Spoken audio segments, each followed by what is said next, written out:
flips than a cheerleader, more kicks than a soccer player, more yards than a football player, and more sets than a volleyball player.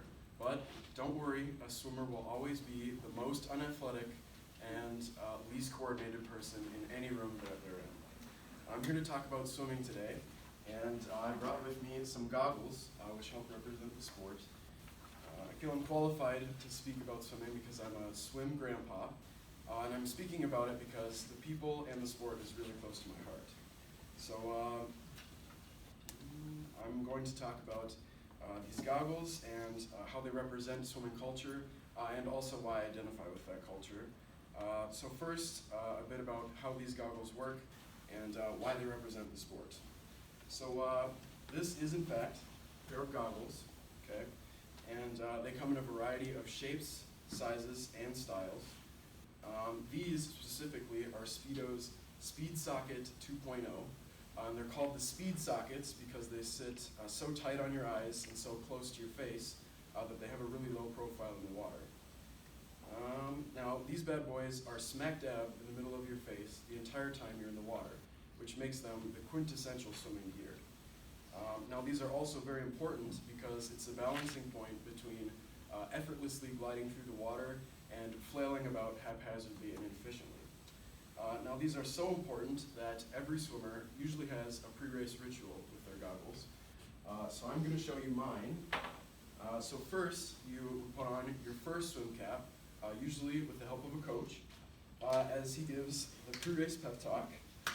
Okay, and then you put on the goggles, right? You got to make sure the straps are extra tight.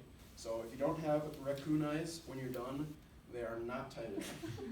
All right, and then of course you have the race cap, which goes on over the top of the goggles for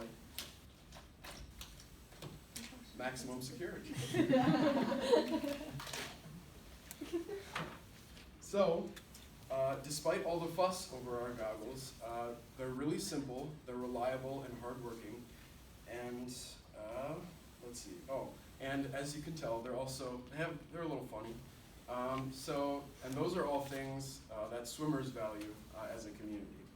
So now that you understand why goggles represent the sport of swimming, I'm going to tell you more about why I identify with it. So I've been a competitive swimmer for 13 years, which is why I'm a swim grandpa.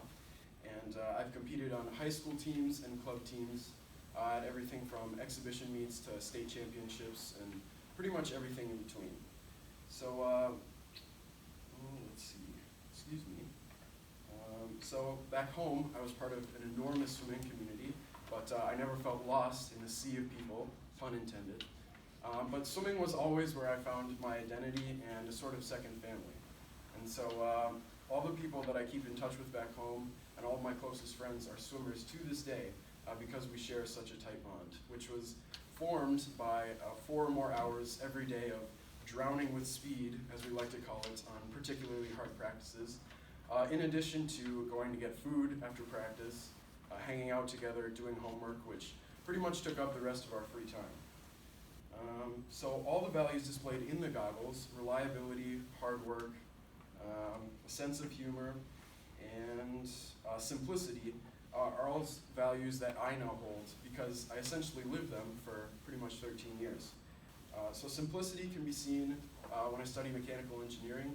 So it might not seem so simple, but in the harsh logic of science and math, there's really only one right answer to every problem. And reliability and hard work can be seen through my grades. That's something that I take a lot of pride in, is doing well in school, and something that I care about really deeply. And the ability to make people laugh, have fun, or if all else fails, to hold on to your positivity through a really tough practice, has gotten me through a lot of life's challenges that have been thrown at me. So, now that you know more about why I identify with swimming, I'll be wrapping things up. So, hope you all learned about swimming, how these goggles represent swimming so well, and why I identify with that culture. And so now, you all know, all it takes to be a swimmer is the inability to do land sports and a good sense of humor.